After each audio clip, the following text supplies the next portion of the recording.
보통 일반적으로 시험이 끝나고 나서 이제 학생들이 시험지를 좀 분석을 해보면 보통 학생들이 점수가 나오지 않는 대부분의 경우가 어떤 경우냐면 수업 시간에 풀었던 문제 그리고 자주 봤던 문제를 틀려서 점수가 나오지 않는 경우가 거의 대부분입니다.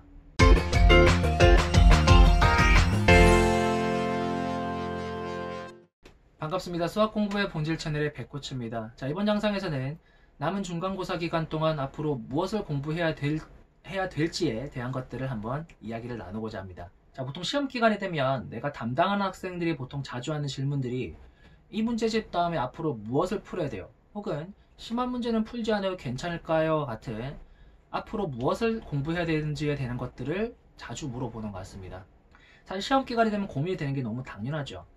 왜냐면 학교 시험 문제는 어렵게 나오는데 심화서는 무조건 풀어야 될 것 같고 또 학교 프린터와 학교 부교재는 학교 선생님들이 나온다고 하니까 그것도 잘 풀어야 될 것 같고 또 교과서를 풀지 않자고 하니 그것도 너무 불안하고 그렇기 때문에 막 이것도 해야 되고 저것도 해야 되고 이렇게 하기 때문에 이것저것 중구난방으로 공부를 하다 보니까 이도 저도 아니게 공부를 하게 되는 경우가 많은 것 같습니다.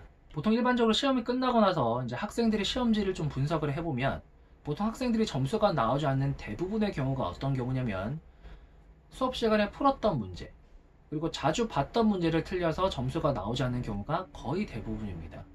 그래서 우리가 남은 중간고사 기간 동안 초점을 맞춰야 되는 부분은 내가 무조건 맞춰야 되는 부분의 문제들을 어떻게 하면 다 맞출 수 있을까? 이 부분에 초점을 맞춰서 공부를 해야 됩니다. 그럼 이런 것들에 초점을 맞추기 위해서 우리가 앞으로 해야 되는 것들은 뭐냐면 일단 첫 번째로는 테스트를 하셔야 되고 두 번째는 테스트 통한 반복을 하셔야 됩니다. 보통 테스트를 할 수 있는 방법은 여러 가지 방법이 있을 수 있을 것 같은데 테스트 할 수 있는 방법을 몇 가지를 꼽아보자면 첫째는 주변 학교들의 기출문제를 풀어서 테스트를 하는 방법이 있을 수 있을 것 같고 두 번째는 학원에서 주는 테스트지를 통한 방법 그리고 세 번째는 내가 풀었던 문제집에서 틀렸던 문제를 다시 한번 풀어보면서 이 문제를 풀 수 있는지 없는지를 체크하는 방법이 있고 또 마지막으로 인터넷에 돌아다니는 중간고사 대비용 테스트지 이런 것들을 통해서 테스트하는 방법 이렇게 있을 것 같습니다. 그럼 어떤 방법을 써도 상관없지만 우리가 테스트를 하는 목적을 잘 생각을 하셔야 됩니다.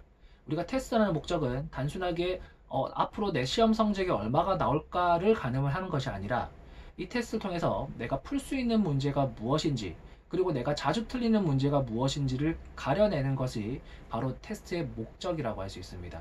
그래서 보통 테스트를 하게 되면 나올 수 있는 경우가 일반적으로 한 두 가지 종류로 나올 수 있을 것 같은데 첫 번째 종류는 중급 난도의 문제를 잘 풀면서 상급 난도의 문제를 잘 풀지 못하는 경우도 있을 수 있을 것 같고 두 번째는 중급 난도를 풀지 못하는 경우 이렇게 나눌 수 있을 것 같습니다. 첫 번째 경우 같은 경우에는 중급 난도의 문제를 잘 풀기 때문에 좀 더 나의 능력보다 높은 난도의 문제를 잘 풀어야 성적이 오르는 것이기 때문에 심화 문제를 조금 더 집중을 해서 공부를 하시면서 동시에 시험을 칠 때 상급 난도의 문제를 조금 더 잘 풀 수 있는 어떤 시간을 확보하는 게 대단히 중요합니다. 그래서 중급 난도의 문제를 확실하게 빨리 풀 수 있는 훈련들을 하셔야 됩니다. 그럴 수 있는 방법은 남은 기간 동안 할 수 있는 게 이 시험 범위가 딱 정해져 있기 때문에 그 시험 범위에서 자주 나오는 형태의 문제들의 풀이법들을 좀 암기를 해두는 게 한 가지 방법이 될 수 있습니다. 그래서 문제가 딱 나오자마자 그냥 고민 없이 바로바로 풀 수 있도록 이렇게 훈련을 해서 중급 난도의 문제를 푸는데 시간을 좀 확보를 한 다음에 상급 난도에 조금 더 집중을 해서 어떻게 하든 그 한 문제를 조금 더 맞출 수 있도록 공부를 하시는 게 대단히 중요한 포인트인 것 같고 자, 두 번째 경우 같은 경우에는 사실 중급 난도의 문제를 잘 풀지 못하기 때문에 심화서를 더 푼다는 것은 큰 의미가 없습니다. 그리고 새로운 문제를 더 찾아가지고 낯선 문제를 푸는 것도 큰 의미가 없고 여태까지 풀었던 문제집에서 오답인 문제들 좀 더 반복적으로 풀어본다거나 혹은 일반적인 문제가 나오는 유형서를 새로 구입한 다음에 그런 중급 난도의 문제를 확실하게 풀 수 있도록 대비를 하는 것이 중요합니다. 그래서 어떻게 하든 간에 그런 자주 나오는 문제를 확실하게 맞출 수 있도록 연습을 하는 것이 내가 시험 성적을 안정적으로 받는데 도움이 되는 방법이라고 할 수가 있습니다. 남은 시험 기간 동안 풀어야 될 것도 많고 해야 될 것도 되게 많겠지만 우리가 가장 중요하게 생각해야 되는 거는 그 기간 동안 최대한 효율성을 어떻게 하면 더 낼 수 있을까를 고민하는 게 대단히 중요한 포인트인 것 같습니다. 그래서 뭐 이것도 손대고 저것도 손대고 해서 아무런 목적 없이 공부를 해야 되는 것이 아니라 지금 내가 필요한 것이 무엇인지를 좀 잘 생각을 해서 그걸 어떻게 하면 보완을 할 수 있을까, 그리고 어떻게 효율을 더 발생할 수 있을까, 이런 포인트에 초점을 맞춰서 공부를 하시면 아마 좋은 결과를 얻을 수 있을 거라 생각을 합니다. 그래서 지금까지 공부가 조금 막연하고 앞으로 남은 기간 동안 무엇을 해야 될지 모르겠다라고 한다면 앞에서 내가 말했던 부분들을 좀 고민을 해보시고 그런 부분들을 잘 점검을 하셔서 남은 기간 동안 대비를 잘 하셔서 좋은 결과를 얻을 수 있었으면 좋겠습니다. 수학 공부는 시간을 투자한 만큼 성과를 낼 수 있습니다.